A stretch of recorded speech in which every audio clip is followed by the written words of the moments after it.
तो स्टूडेंट्स, पिछले वाले वीडियो लेक्चर में मैंने 90 नंबर एमसीक्यू का सॉल्यूशन आपको नहीं करवाया था और एक और मिस्टेक मुझे कमेंट सेक्शन में आई और मैंने देखी हाँ वो गलती थी। तो उस एक मिस्टेक की वजह से मैंने अपनी वो वीडियो डिलीट कर दी। तो क्योंकि वहाँ पर हज़ारों बच्चे ने वीडियो देखी थी वहाँ पर और डेली अच्छे खासे व्यूअर्स आ रहे थे, न्यू ऑडियंस, और अच्छे खासे वॉच टाइम था 70-80 घंटे का।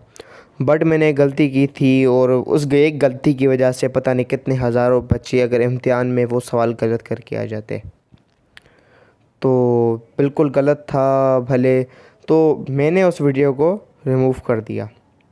तो क्योंकि मेरा मकसद है कि आपको एक क्वालिटी वाली एजुकेशन प्रोवाइड करना। मेरा ये मकसद नहीं है कि मैं आपको गलत चीज़ प्रोवाइड करके पैसे कमाऊँ। मेरा ये मकसद नहीं है कतई और बिल्कुल भी। तो मैं इस बात में सिंसियर था और मुझे वो गलती मिली, मैंने वहीं पर ही रिमूव कर दिया वीडियो को। क्योंकि वहाँ पर मेरी जो सोच थी, मैं चाहता था हर एक बच्चा प्रॉपर चीज़ मिले। जब कोई और बच्चा देखेगा उस वीडियो को और वही एमसीक्यू टिक करेगा तो उस बेचारे का एक मार्क जाएगा, ये पता नहीं कितने हज़ारों बच्चों के जाए। तो ये एक बहुत बड़ा नुकसान था। तो मुझे इस चीज़ की परवाह नहीं, व्यूज़ आए, वीडियो अच्छी गई, वीडियो रैंक की, मुझे कोई मतलब नहीं। मुझे मतलब है कि जो वीडियो वाला देख रहा है उसको एक प्रॉपर नॉलेज मिले, कोई गलत चीज़ उसको ना प्रोवाइड की जाए। तो उस एक मिस्टेक था, यूट्यूब की कोई सेटिंग भी नहीं थी उसको चेंज कर सकें। तो इसलिए आज की वीडियो में मैं आपको सारे सवालों का सॉल्यूशन करवाऊंगा, एक एक प्रॉपर सॉल्यूशन करवाऊंगा, कोई भी एमसीक्यू को छोड़ूंगा नहीं। तो आज बेफिक्र हो जाएं आप, इसमें आपको कोई गलती नहीं मिलेगी। तो जो भी हमारे चैनल पर नए हैं तो चैनल को सब्सक्राइब कर लीजिए और बेल आइकन दबाना मत भूलिएगा, जिससे आने वाली तमाम एक्सरसाइज सॉल्यूशंस का, केमिस्ट्री के लेक्चर्स का जो आपके पास नोटिफिकेशन है सबसे पहले पहुंच सके और आप जल्दी इस बुक को क्लियर अप कर सकें। ठीक है, तो पहला नंबर एमसीक्यू हमारे पास, कलर चेंज कर लें हम पहले। तो पहला नंबर एमसीक्यू जो है हमारा वो है, which one of the following statement is false about dynamic equilibrium. कौन सी स्टेटमेंट गलत है? ये चार हमारे पास लाइनें लिखी हैं, सेंटेंसेस हैं या स्टेटमेंट है, तो इनमें से कौन सी गलत है? तीन सही होंगी, एक गलत होगी, हमें वो खोजनी है, ढूंढ के लानी है। तो डायनेमिक इक्विलिब्रियम होता है चलता फिरता इक्विलिब्रियम, ठीक है ना। तो it takes place in close container, बिल्कुल सही की ये बात, क्योंकि ये डायनेमिक इक्विलिब्रियम ये रिएक्शन है ये जो है क्लोज कंटेनर में किया जाता है। अगर क्लोज कंटेनर ना हो तो वो जो रिएक्टेंट है या प्रोडक्ट है वो तो हवा में उड़ जाएंगे, कंसंट्रेशन उड़ जाएगी उनकी जो है, ठीक है ना। Concentration reactant products are not change. अब जब इक्विलिब्रियम आ जाता है डायनेमिक इक्विलिब्रियम तो कंसंट्रेशन चेंज नहीं होती, जहाँ पर थी जितने मोल थे उतनी ही कंसंट्रेशन पड़ जाती है और देखने वाले को लगता है कि कुछ हो ही नहीं रहा, बट वहाँ पर रिएक्शन चल रहा होता है। C a rate of forward reaction is equal to rate of reverse reaction, r f is equal to r r, ठीक है ना। Rate of forward reaction is equal to rate of reverse reaction. तो जब r f equal to r r होगा, r sub r होगा, तभी तो हमारे पास इक्विलिब्रियम आएगा। अब r f equal to r r होगा तभी तो हमारे पास इक्विलिब्रियम आएगा। जब ये दोनों इक्वल होंगे ही नहीं, इक्विलिब्रियम आएगा ही नहीं हमारे पास, ठीक है ना। तो इक्विलिब्रियम की शर्त के लिए ये चीज़ होना लाजमी है और ये हमें पता है इज़ द करेक्ट स्टेटमेंट। अब इनका एक अच्छा सिस्टम चल रहा है कि भाई ऊपर तीनों सही दे दी और आखिरी बंदा उलझ उलझ के आखिरी चौथी पर आके अटके। अब एक ही बची, अब यही होगी, बट समझा देते हैं क्यों होगी। Equilibrium can not be disturb by any external stress. तो ये कहता है कि कोई भी अगर हम एक्सटर्नल तनाव या स्ट्रेस डालें इक्विलिब्रियम पर, उस रिएक्शन पर, तो इक्विलिब्रियम डिस्टर्ब यानी चेंज नहीं होगा। तो ये गलत की ये बात हमने पढ़ा था, सिर्फ हमारी बुक के हिसाब से मैं बता रहा हूँ। हमने सिर्फ एक चीज़ पढ़ी थी, जब हम टेम्परेचर को चेंज करेंगे तो इक्विलिब्रियम में डिस्टर्बेंस होगी। अब केसी की वैल्यू भी चेंज होगी, इक्विलिब्रियम में डिस्टर्बेंस भी होगी। तो एक एक्सटर्नल स्ट्रेस है हमारे पास टेम्परेचर, तो टेम्परेचर करेंगे तो इक्विलिब्रियम में चेंज होगी, डिस्टर्बेंस होगी। तो डी उस बात को फॉलो नहीं कर रहा। प्रेशर भी होती है और भी चीज़ें हैं, बट हमारी क्लास के हिसाब से मैं टेम्परेचर आपके सामने रख रहा हूँ। अब D is the correct answer. Okay, consider the following reaction and indicate which of the following best describe equilibrium constant expression. तो मोस्ट अप्रोप्रिएटली कौन सी इन चार ये चीज़ें दी हुई हैं, इनमें से कौन सी जो चीज़ है वो सही है? मतलब यानी एक रिएक्शन दिया हुआ है तो इसका केसी क्या होगा हमारे पास? केसी का जो हमारे पास था product divided by reactant, and raise to their stoichiometric coefficient, यानी कोएफिशिएंट पर राइज किए जाएँ। तो अब हमारे पास ऊपर प्रोडक्ट आएगा, ऊपर है 4NO, प्रोडक्ट है 4NO। अब जहाँ पर NO आ रहा है वहाँ पर हमारे पास सही होगा, A और D में हमें NO मिल रहा है, ठीक है। C और B और C होगा ही नहीं, इसको देखना ही फिजूल है। अब 4NO जो है हमारे पास प्रोडक्ट है, प्रोडक्ट का हमारे पास कोफिशिएंट क्या है, 4 है, वहाँ पर 6 है। अब दोनों ऊपर उठ जाने चाहिए। अब A वाले में 4 कोफिशिएंट पावर की फॉर्म में लिख दिया और उसमें भी 6 लिख दिया, बट D वाले में हमने कोफिशिएंट में ही लिखा पड़ा है, तो D भी चला गया, D होगा ही नहीं इसका करेक्ट आंसर। D तो होगा ही नहीं क्योंकि वहाँ पर हमने पावर में राइज किया ही नहीं है कोफिशिएंट को। तो यहाँ पर केस नीचे वाले देखें NH3, ठीक है, यहाँ पर राइज कर दिया 4 को, फिर 5 था उसको भी राइज कर दिया। तो A जो है मोस्ट अप्रोप्रिएट आंसर है जो कि इस बात को फॉलो कर रहा है, ठीक है। A is the correct answer. A reaction which is never goes to completion is known as reversible reaction. Reversible reaction is represented by, thank you so much, आपका बहुत बहुत शुक्रिया, आपने हमें बताया वो रिएक्शन जो कभी कंप्लीट होता ही नहीं उसको हम रिवर्सिबल रिएक्शन। यार इनका बहुत बहुत शुक्रिया हमें बताने के लिए, कैसे हम इनका शुक्रिया अदा करें यार, थैंक यू सो मच। तो इस लाइन का लिखने का मकसद क्या था, मुझे समझ नहीं आई बात इन्हों की। ये तो डेफिनेशन बता रहे हैं, वो रिएक्शन जो कंप्लीट हो ही नहीं सकता उसको रिवर्सिबल रिएक्शन कहते हैं, ज़रूरत ही नहीं है, डायरेक्टली कहते थे reversible reaction is represented by. हम रिवर्सिबल रिएक्शन को कैसे डिनोट करते हैं, फॉरवर्ड को सिंगल रिएक्शन को ऐसे डिनोट करते हैं, जबकि रिवर्सिबल रिएक्शन को हम ऐसे डिनोट करते हैं डबल एरो, ठीक है, डबल एरो। डॉटेड लाइन गलत, डॉटेड लाइन होती है ऐसे ऐसे ऐसे नहीं, सिंगल एरो वो होता है ऐसे जो मैंने बनाया, डबल स्ट्रेट लाइन ऐसे और ऐसे ये भी नहीं होती। C is the correct answer, C is the correct answer, okay. Double arrow, double half headed arrow जो कह लो आप लोग। अब इस बात को समझो, थोड़ा दिमाग चलाना चौथे MCQ के लिए। When the magnitude of KC is small, जब KC की वैल्यू कम है तो ये क्या इंडिकेट करेगी, KC की अगर वैल्यू तुम्हारे पास कम है तो क्या इंडिकेट करेगी ये बात, KC तुम्हारे पास बहुत कम है। KC क्यों कम होगा, देखते। KC की हमारे पास होता है product divided by reactant, okay, product divided by reactant. KC की वैल्यू तब कम होगी जब हमारे पास प्रोडक्ट बहुत ज़्यादा कम होगा, प्रोडक्ट लेस होगा, ठीक है ना, या रिएक्टेंट हमारे पास मोर होगा। जब हमारे पास रिएक्टेंट ज़्यादा होगा डिनोमिनेटर बढ़ जाएगा, तो डिनोमिनेटर बढ़े जाएगा तो KC कम हो जाएगा। जब प्रोडक्ट कम होगा तब भी KC कम होगा। तो दो चीज़ें हैं, प्रोडक्ट लेस, रिएक्टेंट मोर। अब उस पर देखें वो क्या कहना चाहता है।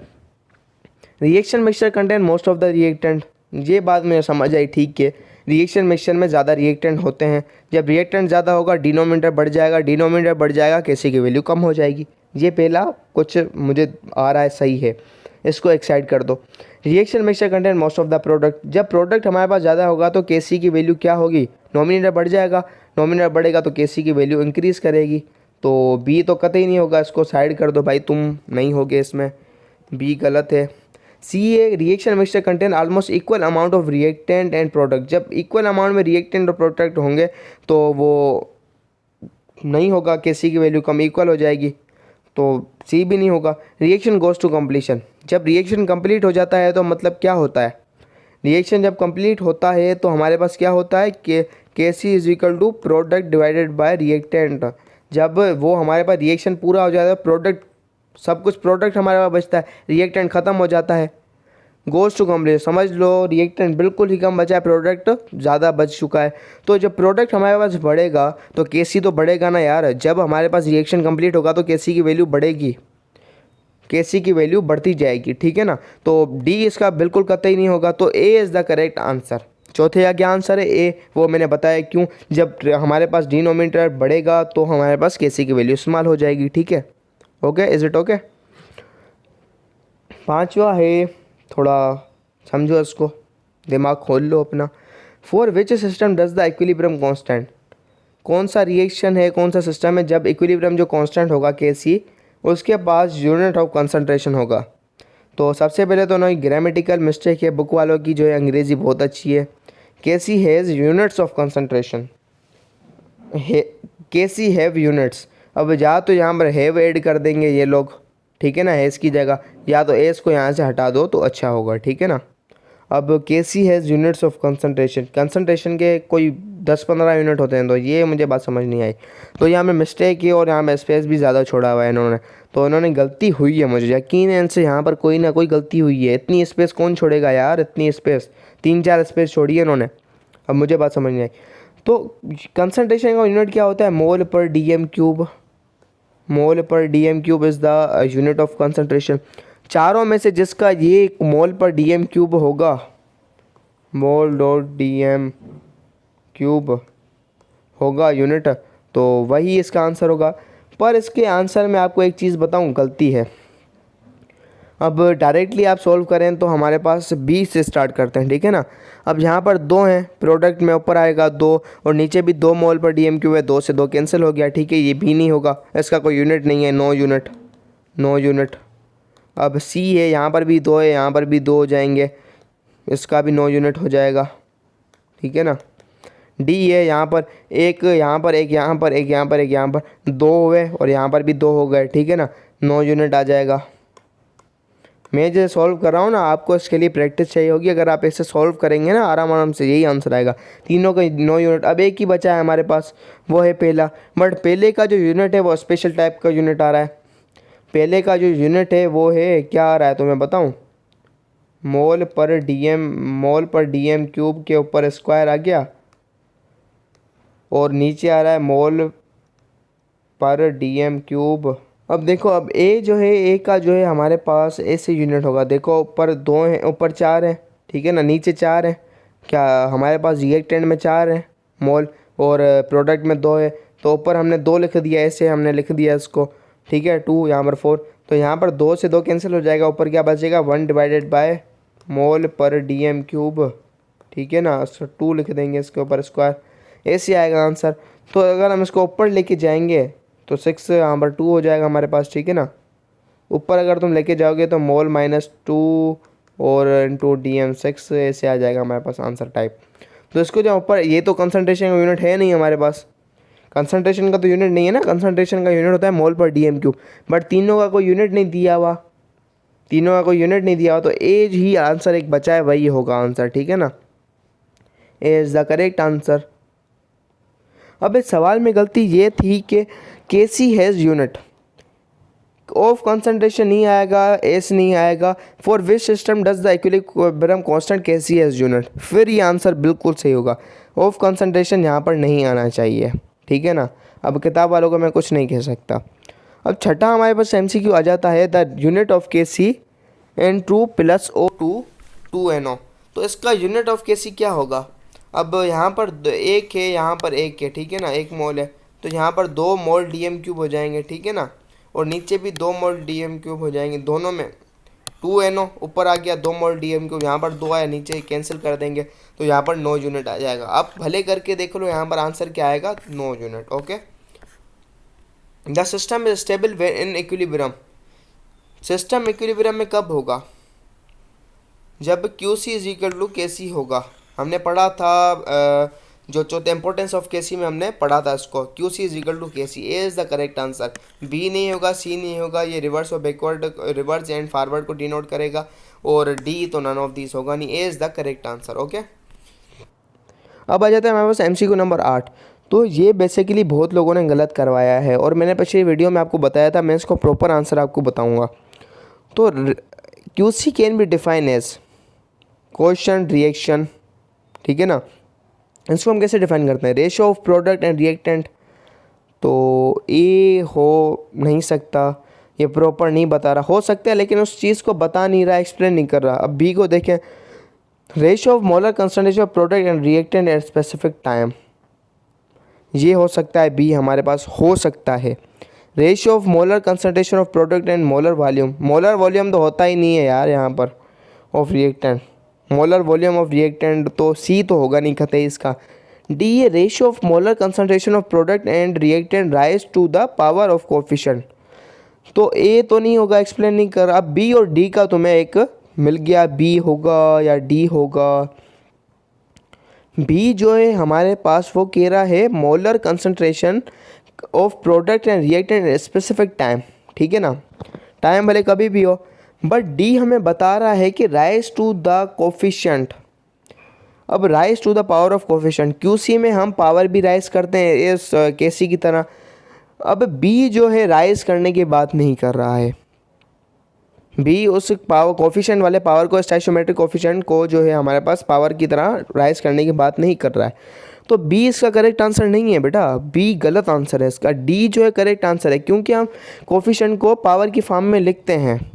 डी अप्रोप्रिएटेड और बेस्ट आंसर है इसका डी, ठीक है ना। बी इसका गलत आंसर है, गलत नहीं कह सकते, मोस्ट अप्रोप्रिएट नहीं है डी, बट इसका मोस्ट अप्रोप्रिएट आंसर है। अब 9वां नंबर एमसीक्यू जो है मैं आपको ऑलरेडी सॉल्व करवा चुका हूँ अलग से एक वीडियो में।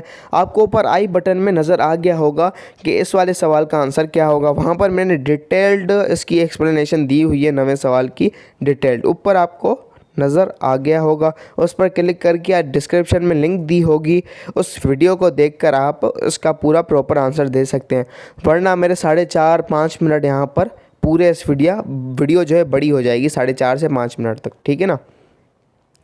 10वां सवाल है the value of KC increases, वो था the value of KC decrease. अब केसी की वैल्यू बढ़ेगी कब, केसी की वैल्यू कब बढ़ेगी, केसी की वैल्यू कब बढ़ेगी? जब हमारे पास रिएक्टेंट कम हो, रिएक्टेंट कम हो, लेस हो रिएक्टेंट, या प्रोडक्ट मोर हो। जब प्रोडक्ट हमारे बढ़ेंगे तो हमारी वैल्यू क्या होगी, बढ़ेगी। जब रिएक्टेंट कम होगा, डिनोमिनेटर कम होगा, तो केसी बढ़ेगा, ठीक है। अब देखिए बुक क्या कहना चाहती है, प्रोडक्ट इज़ लेस। जब हमारे पास प्रोडक्ट कम होगा, product is less, product is less, तो केसी की वैल्यू जो है कम हो गई, ठीक है। ए नहीं होगा। प्रोडक्ट इज़ मोर, बी में प्रोडक्ट इज़ मोर दिया हुआ है, मतलब प्रोडक्ट ज़्यादा होगा, नोमिनेटर ज़्यादा होगा, केसी बढ़ेगा। बी सही है, ठीक है ना। आप सी देखें, द रिएक्टेंट इज़ मोर, जब रिएक्टेंट ज़्यादा होगा, रिएक्टेंट नीचे डिनोमिनेटर बढ़ जाएगा तो केसी की वैल्यू डिक्रीज हो जाएगी। सी भी गलत है। अब डी क्या, रिएक्टेंट इक्वल टू प्रोडक्ट, ये होगा ही नहीं हमारे पास, ठीक है ना। केसी की वैल्यू जब इंक्रीज करेगी जब हमारे प्रोडक्ट ज़्यादा होगा। प्रोडक्ट क्या मतलब नोमिनेटर में प्रोडक्ट लिखते हैं, जब नोमिनेटर ज़्यादा होगा तो केसी की वैल्यू ज़्यादा होगी। तो उसका जो करेक्ट आंसर होगा, मोस्ट अप्रोप्रिएट आंसर होगा, सही आंसर होगा, जो कह लो वो होगा बी। तो मुझे उम्मीद है आप लोगों को एक एक चीज़ यहाँ पर क्लियर आउट नज़र आ गई होगी। तो मिलते हैं नेक्स्ट वीडियो के अंदर। आपको 9वें एमसीक्यू का अगर जवाब जानना हो तो राइट वाली वीडियो पर क्लिक कर लें। ओके गाइस, मिलते हैं नेक्स्ट वीडियो के अंदर।